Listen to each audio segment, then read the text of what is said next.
আসসালামু আলাইকুম। আমি শামীমা মুহিব বলছি সানমুন কিচেনে আপনাদের সবাইকে স্বাগতম। হোটেলের ডাল ভাজি কিন্তু আমাদের সকলেরই অনেক প্রিয়। পরোটা বা রুটি দিয়ে এই ডাল ভাজি কিন্তু অসাধারণ খেতে লাগে। আর আজকে আমি আপনাদেরকে সেই হোটেল স্টাইলের একদম পারফেক্ট ডাল ভাজি তৈরি করে দেখাবো। আরেকটি ইম্পর্টেন্ট কথা হচ্ছে আমি এইখানে যা যা ইনগ্রেডিয়েন্টস দিয়েছি প্লাস যে পরিমাণটা দিয়েছি চেষ্টা করবেন সেই মেজারমেন্টটা একটু অ্যাপ্লাই করার জন্য। তাহলেই কিন্তু আপনাদেরটাও একদম পারফেক্ট ডাল ভাজি তৈরি হবে। তো চলুন কথা না বাড়িয়ে সোজা কাজে চলে যাচ্ছি। প্রথমে আমি একটি বাটির মধ্যে 1 কাপ অ্যাঙ্কার ডাল নিয়েছি। আর চেষ্টা করবেন এই ডালটাই অ্যাপ্লাই করার জন্য। এই ডালটাই কিন্তু হোটেলে ওরা দিয়ে থাকে। এখন আমি এই ডালটিকে পর্যাপ্ত পরিমাণের পানি দিয়ে ভিজিয়ে রাখবো প্রায় 1 ঘন্টার মতো। ডালটা কিন্তু 1 ঘন্টা ভিজিয়ে রাখার পর প্রায় 2 থেকে 3 বার খুব ভালোভাবে ধুয়ে নিতে হবে। তারপর আমি প্যানের মধ্যে ডাল নিয়ে এর মধ্যে প্রায় 3 থেকে 4 কাপ পানি দিয়ে নিব, বা আরো বেশিও চাইলে আপনারা দিতে পারেন। ঢাকনা দিয়ে এটিকে সেদ্ধ করব। ততক্ষণ পর্যন্ত সেদ্ধ করব যতক্ষণ না পর্যন্ত ডালগুলো একদম একটু গলে গলে আসছে, ততক্ষণ পর্যন্ত। ডালটা সেদ্ধ হতে থাকুক। আমি এটিকে গ্যাসের চুলায় দিয়ে দিয়েছি। চুলার মধ্যে একটি ফ্রাই প্যানে প্রায় 2 থেকে 3 টেবিল চামচের মতো তেল দিয়ে নিয়েছি এবং হাফ কাপ পেঁয়াজ দিয়ে নিয়েছি। এখন এটিকে আমি একটু ভেজে নিব।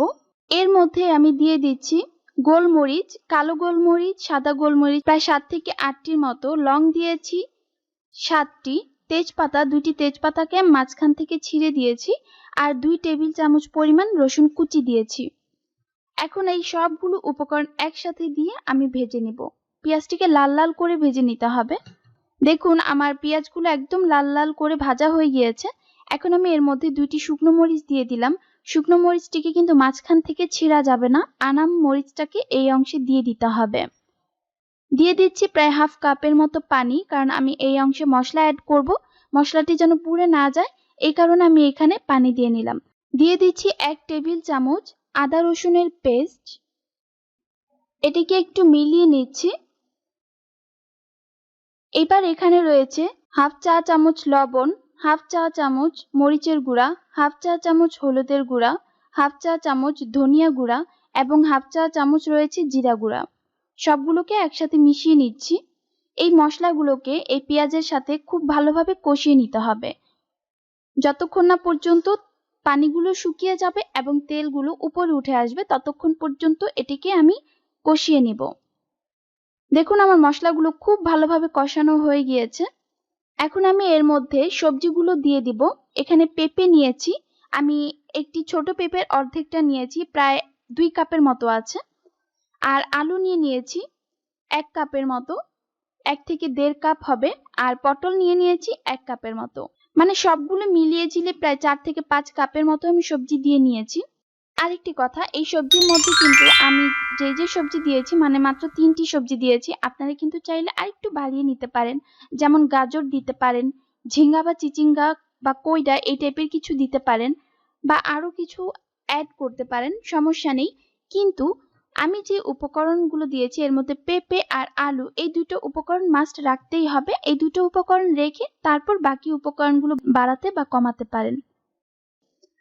এই সবগুলো সবজি আমি মশলার সাথে একসাথে একটু হালকা হাতে নেড়ে দিব এবং কষাতে থাকবো ততক্ষণ পর্যন্ত যতক্ষণ না পর্যন্ত আমার সবজিগুলো আধা সেদ্ধ হয়ে যাচ্ছে। ততক্ষণ পর্যন্ত এটিকে আমি খুব ভালোভাবে এই মশলাগুলোর সাথে একটু ভুনে নিব। আমার ডালটাও এতক্ষণে সেদ্ধ হয়ে গিয়েছে। চলুন দেখে আসি ডালের কি অবস্থা। দেখুন ডালগুলো সেদ্ধ হয়ে গিয়েছে, পানিও প্রায় শুকিয়ে গিয়েছে। এখানে প্রায় হাফ কাপের মতো এখন পানি রয়েছে, বা তারও কম পানি রয়েছে। তো এখন এই পানিগুলো সহই ডালটিকে সবজিগুলোর মধ্যে ঢেলে দিব। এখন আমি ডালগুলোকে সবজির মধ্যে দিয়ে একটু নেড়ে চেড়ে এর মধ্যে প্রায় 1 কাপের মতো পানি দিয়ে নেব।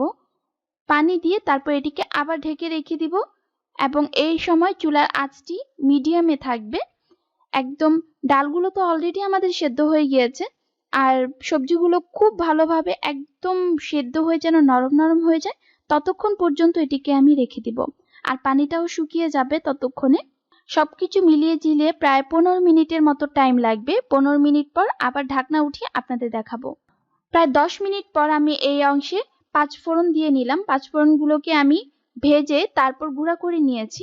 10 মিনিট পর 5 ফোড়ন দেওয়ার পর আবার ঢাকনা দিয়ে ঢেকে 5 মিনিট অপেক্ষা করব।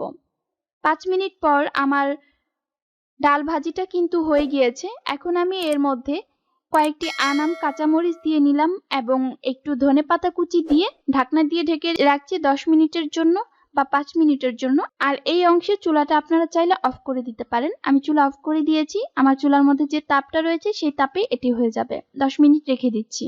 হোটেলের স্বাদেই আপনারা ঘরেই তৈরি করে ফেলতে পারবেন ডাল ভাজি। আর এটি রুটি বা পরোটা দিয়ে খেতে যে কতটা মজাদার সেটি তো আপনাদের কারোই অজানা নয়। আর এটিকে আমি পরোটার সাথে সার্ভ করেছি।